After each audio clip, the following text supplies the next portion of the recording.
Mustafa sallallahu alayhi wa sallam bimadadikum wa nazarikum Sayyidi ya Rasul Kareem ya Habib al-Azim.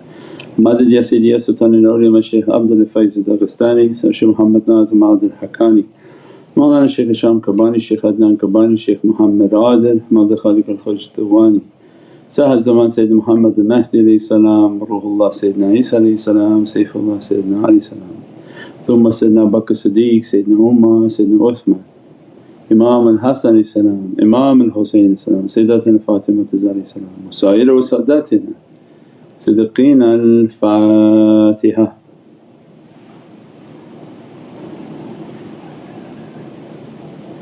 Ashhadu ya Rasul Kareem. Ameen.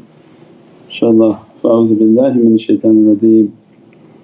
Bismillahir Rahmanir Rahim. Ati'ullah ati'ur Rasul wa ulil amri minkum. And always a reminder for myself, ana abdukal ajiz da'if miskeen zalim jahal, and but for the grace of Allah that we are still in existence. Alhamdulillah. What do we have for questions from out there? Last night we had some good questions and some deep subjects. InshaAllah sometimes if we talk on things that are a bit too deep, it's best that our people don't make AI posts on those. Knowledge is to a certain depth for those whom are following on a weekly basis, and for new people if the knowledge is too deep it can cause confusion, and so we don't want to have knowledge that causes confusion and chaos.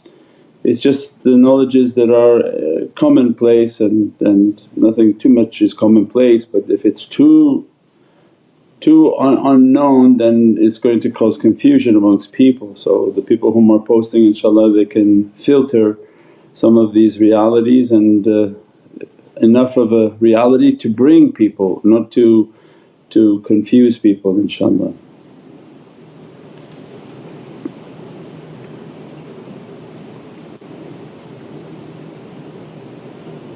As-salamu alaykum Sayyidi. Wa alaykum salam wa rahmatullah. Thank you for sharing the immense realities of our time and how a student must focus on akhirah amidst a life full of social media influence. What to do if we fail to completely empty ourselves from the pursuit of dunya, and how can we find balance in our life? You get the meditation book and this is the Jihad al-Akbar. As-salamu alaykum wa rahmatullahi wa barakatuh. This is Shaykh Nurjan. Thank you for watching the video that you're watching. InshaAllah if you're happy with the content and happy with these programs, please support the button below, the programs that we have for our orphanage repairs, our water well, Give the Gift of Life, our mobile food vans. We have now 5 vans: Vancouver, Chicago, Los Angeles, Pakistan. There's many programs that reach thousands of people and rescue foods and give those supplies to people in need. Your support is greatly appreciated. Also be so kind as to leave loving comments and please share the stream, every bit counts. As-salamu alaykum wa rahmatullahi wa barakatuh.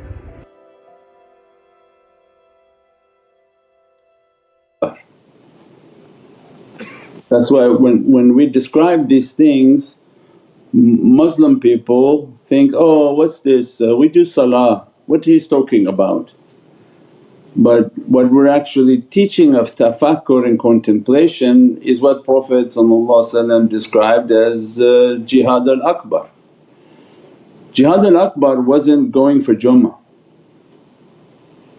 So what was this great fight that was more fierce than fighting enemies?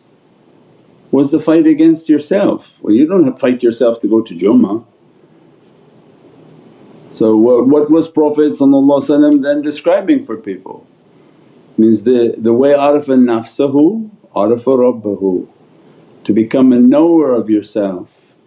And because of the risalat and the messengership of Prophet it was necessary to combat outside forces to propagate the message. And as a result of Prophet's physicality not amongst people, then they had to carry the message to their heart.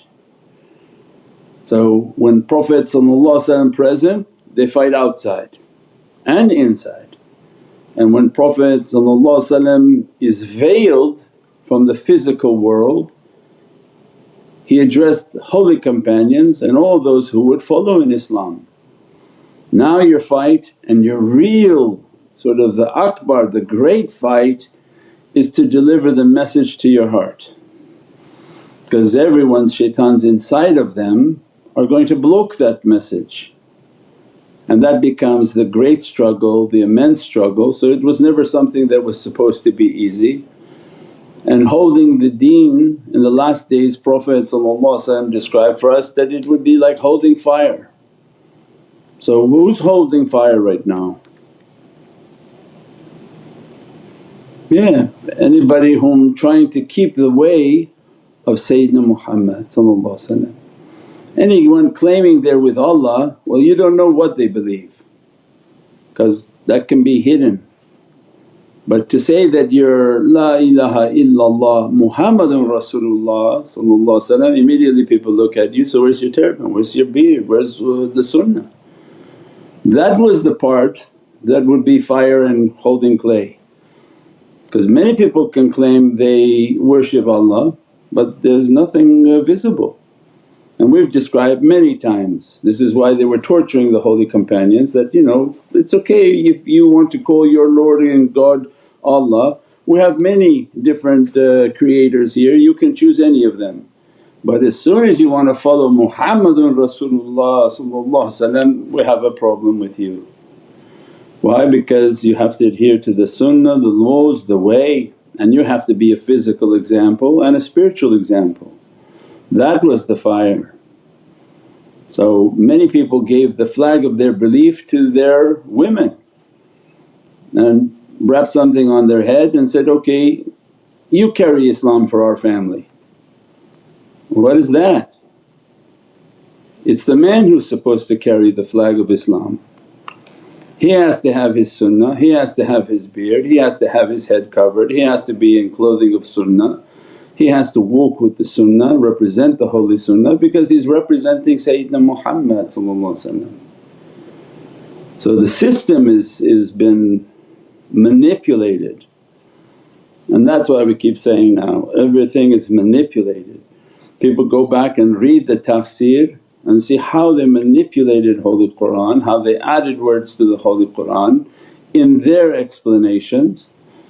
And that's why in the month of Rajab was munafiqeen, that the bells of the munafiqeen means the heavenly bells and sirens are ringing everywhere. That these munafiq have sold the deen, not what they print, not what they say, not what they do has anything to do with heavens. Everything is a delusion and illusion to take people away from the deen of Allah. And the deen of Allah is the love and muhabbat of Sayyidina Muhammad. That's all of these, when you're putting them all together, this is the immensity. If you want to go to worship La ilaha illallah, what happens? You have to go through Muhammadun Rasulullah. So means if you want to enter the masjid to worship Allah, the masjid has to be Muhammadun Rasulullah. That's why everything inside the masjid is based on sunnat al-Nabi and bar al-Nabi. Everything is representing Muhammadun Rasulullah. And that's why the true masjid of Allah is a representation of Muhammadun Rasulullah, and only there they can worship and bring out the reality of La ilaha illallah. But many masjid now are built like as if it's only La ilaha illallah. You look around and say, where's the mention of Muhammadun Rasulullah? Your head is not covered, there's no calligraphy that says Muhammadur Rasulullah, you're wearing not even sunnah clothes. So it means that the Muhammadun Rasulullah has been taken out. So we're seeing the great deception, and this is why Prophet warned for us, Dajjal. We don't have anything to do with Christ and Antichrist. What Prophet gave to us is deception, that my nation and the great deceiver will come and deceive my nation. And that's why then the propagation of these messages, the tones of the messages and the warnings that are coming out for people is very clear.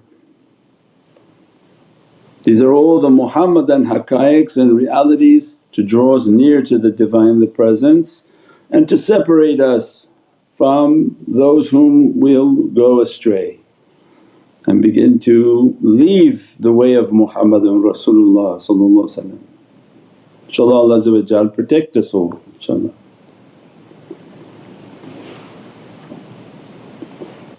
As-salamu alaykum Sayyidi. Wa alaykum salam wa rahmatullah. From last night's lecture about Hadith Qudsi of servant approaching via volunteer worship, does it include huqooq ibad, the service of people as well? I didn't understand what you said. Very clear please. When a servant approach Allah with volunteer worship, the volunteer worship, does it include the worship or servicing of the people as well, called huqooq ibad? Google ibad?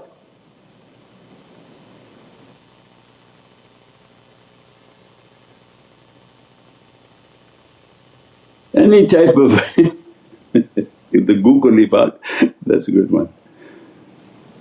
So that you have to ponder deep that hadith and get to the reality of what's being taught on that hadith. Means do what Allah ordered for you and don't expect a gift from it, not a big deal.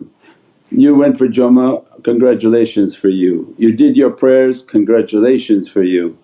All that Allah ordered for you, alhamdulillah, means what? You listen to Allah. But what Allah is specifying is, no, these people who did that, they now come through love, extraordinary worship. So what is that? That's everything. When you go and give people food, you give people water, you give people your sadaqah, you give people your time, you give people your abilities, all of that is what Allah is describing. These servants that I'm going to dress them with from sincerity, they give themselves out of love. Means they completed the mandatory, they don't even look at it as if Allah is going to be excited by it. They're trying to excite Allah by voluntary worship. They're trying to compete with people and other people and motivate other people, look how many people we're trying to feed, look how many things we're trying to do. And competition in religion is encouraged by Prophet. Without it people don't do nothing. So competition in dunya, no, but competition in deen, yes. Oh, look how much they're doing worshipness, look how much they're feeding, look how many tons of food they saved. So that other people say, oh look at us, shame on us, we're not doing anything, let's go out and start to motivate and do things. Those people then are eligible by Allah bi-idhnillah, whatever Allah chooses, I'm going to love you, I'm going to be your hearing, I'm going to be your seeing. But deeper than that, forget about yourself and myself. What is this mentioning about Prophet? That's where you're getting lost. Allah is describing that Prophet sees with Allah's seeing.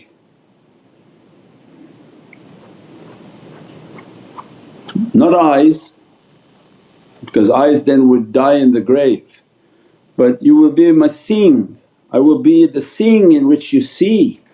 So the maximum that can be achieved is only by Muhammadan Rasulullah. Whatever anyone else can achieve will never be what Prophet is achieving. So what does that say about the light and the soul of Prophet? He sees with Allah's seeing. So can Prophet see right now?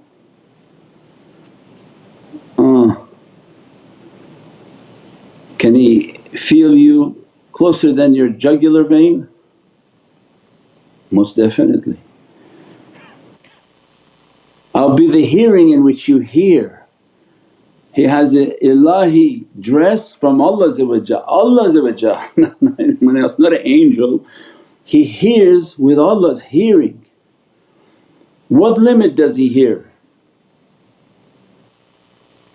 Means the usul of Ahl Sunnah, we go back now to the usul. When we come across somebody, say, "Shaykh, I don't know what you're talking about like this ayat al-Kursi."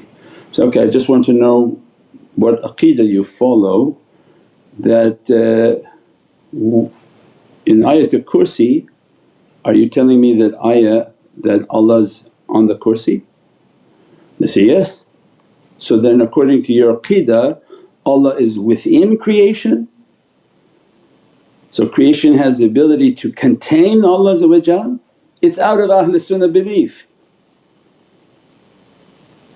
So if they try to explain ayat al-Kursi that Allah's sitting on a chair, on a throne, whatever you want to say, means Allah's in the creation that He made and the creation is strong enough to contain the Almighty, outside of Ahl Sunnah belief.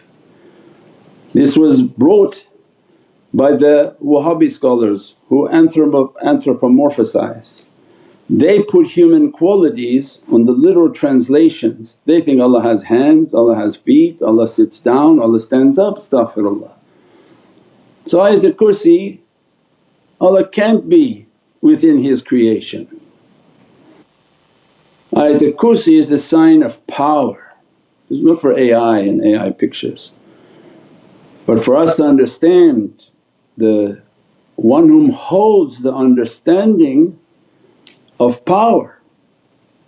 That if you're going to make a king and you're going to make a Khalifa, don't you want to endow him with power?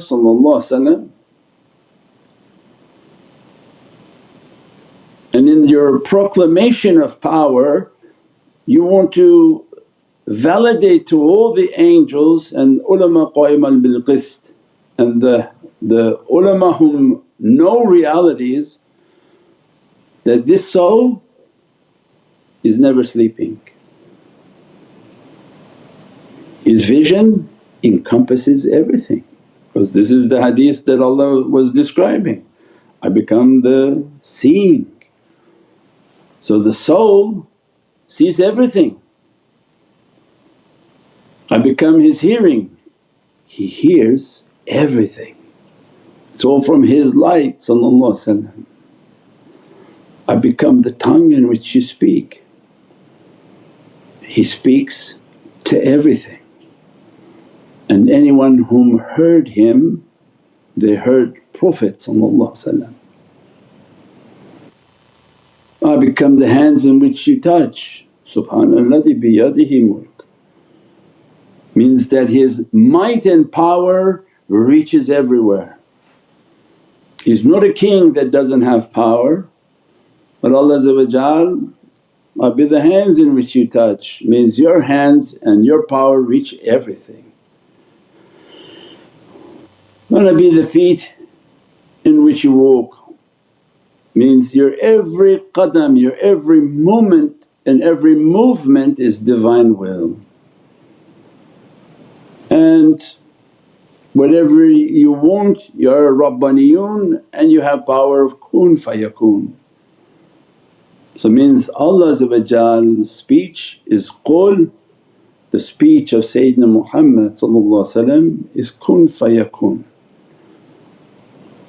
When he's going to give the commands of Allah merely gathers whom needs to hear the command and be and it shall be.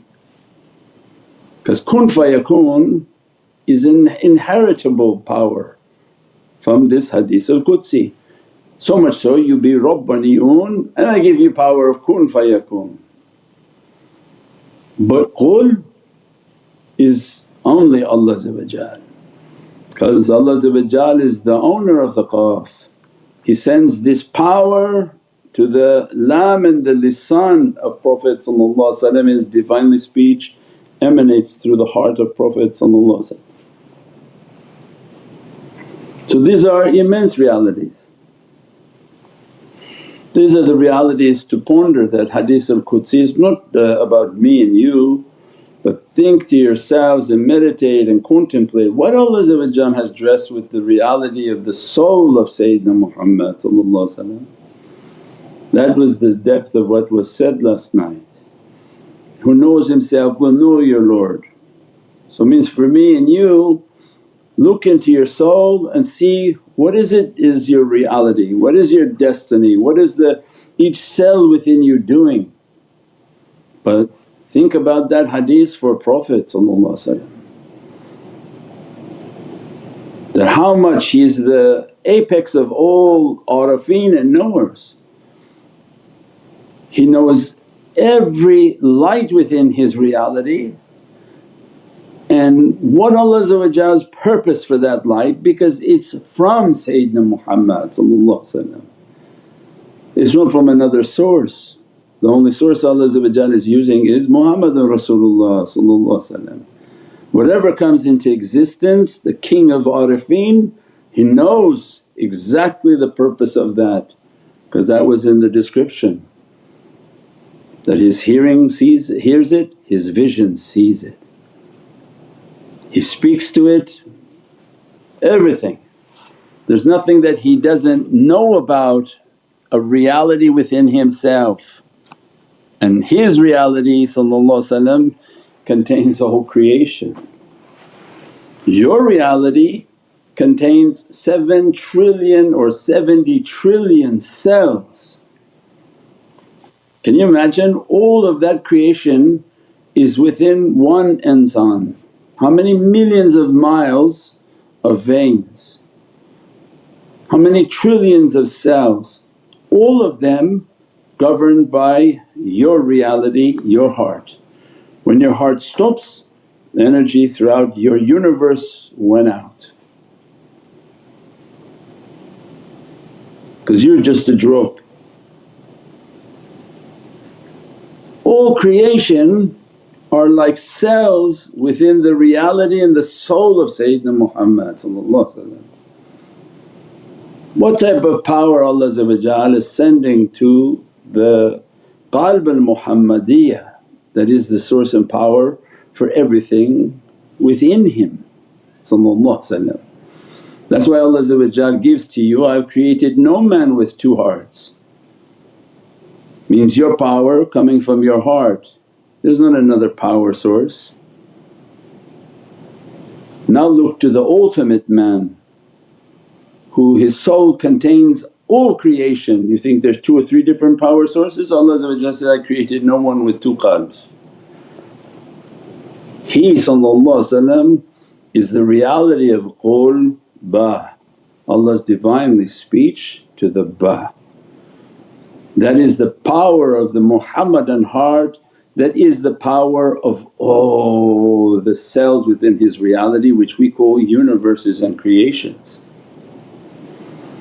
This is then from Insan Kamil, that you get the book Insan Kamil so to understand the realities of Muhammadan Rasulullah and study and read it and all these hadiths. If we don't understand the hadiths, we don't understand the Qur'an. When you understand the reality of this hadith, then you start to open up the Mahdiyun understanding of Holy Qur'an. That these are the realities that come out in the time of Imam Mahdi. That the immense reality of Sayyidina Muhammad and how is it relating to each verse and ayah of the Holy Qur'an in its Muhammadan haqqaiq, because we said the kingdom of Allah is coming. What is that kingdom? It's the kingdom of Muhammadan Rasulullah, where all of the kingdom realities will begin to flow upon this earth. And who can say no? Because the sword of Imam Mahdi is present. They don't like it, then they don't have heads. This is a divine decree coming upon this earth. That's what it's meant, when thy kingdom come, thy will be done. They thought maybe it was something else coming. but it was the Muhammadan kingdom that's coming. And that's why the Muhammadan representative Muhammadan Mahdi salam is going to bring a whole different realities of the Ayatul Kareem based on the Muhammadan haqqaiqs, based on the Muhammadan hadith. This hadith of Nabi open up and is the key for Ayatul Kareem, for Holy Qur'an. Any ayah of Holy Qur'an has to open from the key of Muhammadun Rasulullah. And that's when we describe the Qur'an looks to you, and if it sees the Muhammadan light and it's biotechnology looking to you, sees that light, opens its realities. Doesn't see that light, you have very basic understanding of right and wrong. So then the increasing of the love and the ishq of Prophet illuminates our eternal soul, so that the Qur'an will read us and the encryptions will be cleared, and then Muhammadan haqqaiqs begin to flow within the soul and the reality of insan, inshaAllah.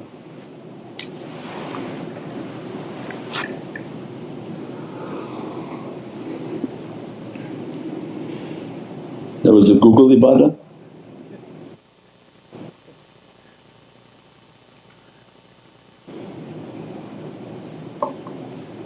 As-salamu alaykum Sayyidi. Wa alaykum salam. Please can you explain the reality of Rajab, Sha'ban and Ramadan being the essence, presence and the holy face?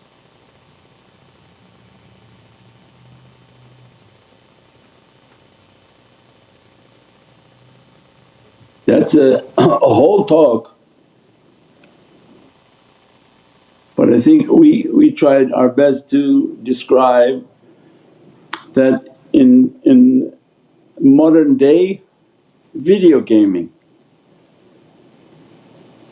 that every video game there's a door in which you have to enter into a room.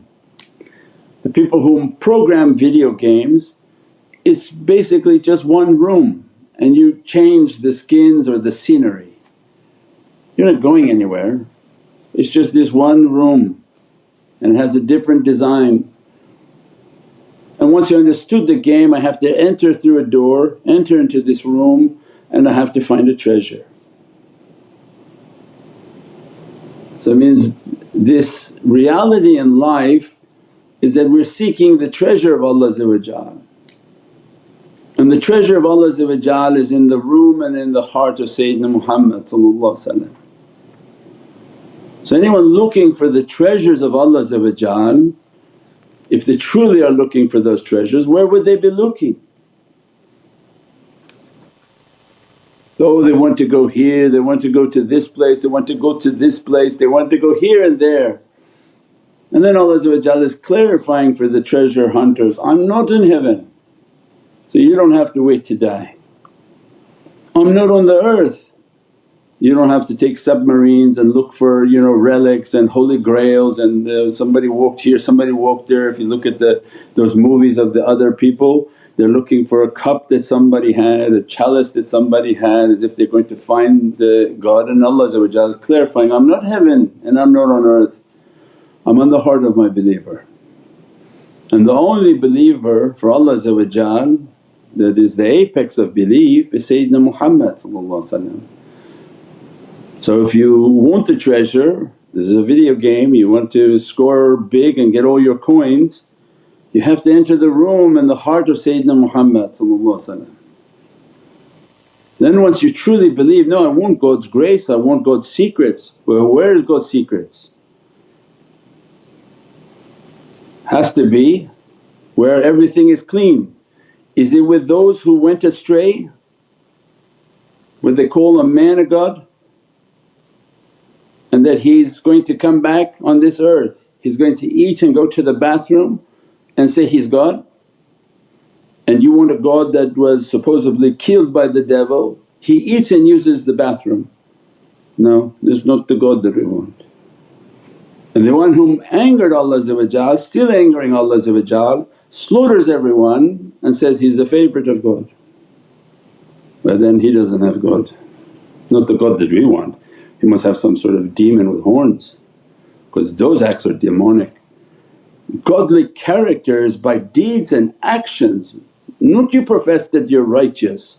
Allah throughout Qur'an says, not the righteousness that you say you're righteous but your deeds and actions. When you slaughter 1,000,000 people, not deed nor action will validate anything to do with God. That's your pure ticket to Jahannam for all of eternity. So who's left in the video game? Oh, look at the nation that 2 billion people are fasting. A nation that keeps to their Qur'an, the nation that loves and respects their Prophet, a nation trying their best to represent heavenly kingdoms. They walk on this earth as if they're from another universe because they keep the attire, the characteristics, the modesty, the dress and the khuluq and character hopefully of paradise people. The true ones, not the ones who have been infiltrated and they use their religious beliefs supposedly to misguide people. But the ones whom truly represent Muhammadan Rasulullah is clearly the religion of Allah upon this earth. Anyone then wants the treasure of Allah, they find Muhammadan Rasulullah. So then in this video game, how do you find Muhammadan Rasulullah?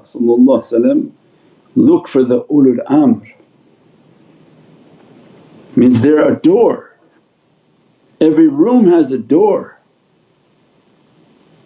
So means that you find the door to Muhammadan Rasulullah by deeds and action. And what sets apart Muhammadan Rasulullah from everyone and everything is khuluq. Khuluq, not memorization, not sternness. Some people they can't hide their anger in their religion, they're mean to people, they're stern. Maybe they're trying to overcompensate for just coming into the faith. Maybe they have other issues in their life. But this door has to be the example of Prophet because you're saying it's the door to Sayyidina Muhammad. So how could the door be crooked? How could it be hatless? How could it be beardless? How could it be angry? That you open a door that's angry, so oh my God, but inside will be okay. No, if the door is like that, nothing inside will be okay. It never got better. 35 years we've met many people like that, oh, okay maybe, okay think good for your brother, but the door was angry, inside was angry, everyone inside was angry. And we described before, you go to a store, the salesperson when they're obnoxious and rude to you, the manager's worse because he trained them. If you go to a zawiyah where they're all aggressive, all obnoxious like barking dogs, they've been trained like that. So that's not the door of Muhammadan Rasulullah. And many people got greatly disappointed in their lives. But there are ulul amr that inherit that reality and they represent the human whom hidayat and guidance and wow and ishq and muhabbat, and Allah granted them the who. And their door is beautifully ornate. You look at the door and you say, there must be beautiful realities in here. It smells good, it looks good, it's beautified, it's fragrance like beautiful flowers and it's sweet. That you go in and say, this is the sweetness of Prophet. He wasn't here to push people to Jahannam, he was here to take people out of Jahannam and bring them back to paradise where they belong.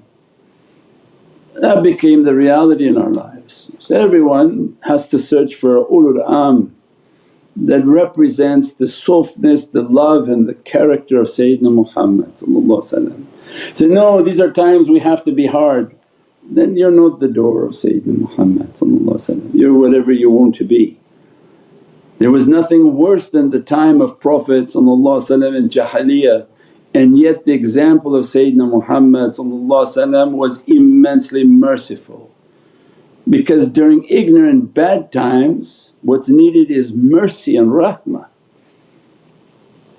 in which they came to Prophet and understood now God's grace. Stop the killing, stop the slaughtering of your children, stop all of these horrific things that you're doing, and they began to understand the grace and the mercy of Allah because it was represented in the reality of Muhammadan Rasulullah. So this is what's meant. If you're trying to look for the essence, find the room. That room on this earth now is only Muhammadan Rasulullah.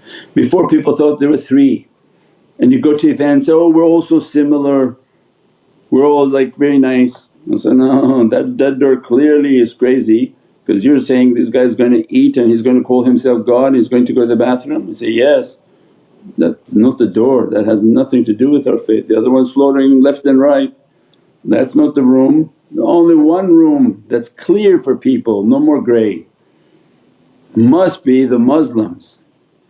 They represent God's kingdom on this earth and they're taking a lot of abuse because of it. And now I want to find the door that represents Muhammadan Rasulullah, and that's through the character, the goodness and the love. And this is what we try to achieve with Rajab, Sha'ban and Ramadan, because Ramadan produces these realities. Those who observe Rajab, they're asking for that light to blossom within their heart. They're seeking the treasures of Rajab. But it doesn't come the first round that you just come and you get the treasures of Rajab. You have to in your life observe the realities of Rajab with its fastings, with its zikrs, with all of its prayers, so that that light begin to open in the heart and the soul of the servant. Then they enter into Sha'ban to become Muhammadiyun and understood now all the grace and the love and the immense realities of Muhammadan Rasulullah. As a result of becoming Muhammadiyun, what Allah going to grant now is their realities in Ramadan. Because Ramadan is the gifting month, because we're not going to go for mirage to the heavens in Rajab, we're not of that calibre. We're not going to be sitting in the diwans of Sha'ban. But what Allah gave to the nation, I give you the reward in Ramadan, and all I ask is that you enter into fasting. And when they fast and they read the Qur'an, Allah is dressing them from the secrets of Rajab, the secrets of Sha'ban and all the immense realities of Ramadan, so that they can also inherit and become from the ulul amr and enter into this reality, and then begin to enter into the heart of Prophet and into the treasure of Allah, the Khanzullah. The treasure of Allah is hidden within the heart of Muhammadan Rasulullah. We pray that Allah dress us and bless us from the immensities of its realities inshaAllah. Bi hurmati Muhammad al-Mustafa wa basir Surat al-Fatiha. As-salamu alaykum wa rahmatullahi wa barakatuh. This is Shaykh Nurjan. Thank you for watching the video that you're watching. InshaAllah, if you're happy with the content and happy with these programs, please support the button below, the programs that we have for our orphanage repairs, our water well, Give the Gift of Life, our mobile food vans. We have now 5 vans: Vancouver, Chicago, Los Angeles, Pakistan. There's many programs that reach thousands of people and rescue foods and give those supplies to people in need. Your support is greatly appreciated.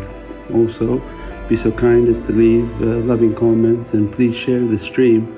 Every bit counts. As-salamu alaykum wa rahmatullahi wa barakatuh.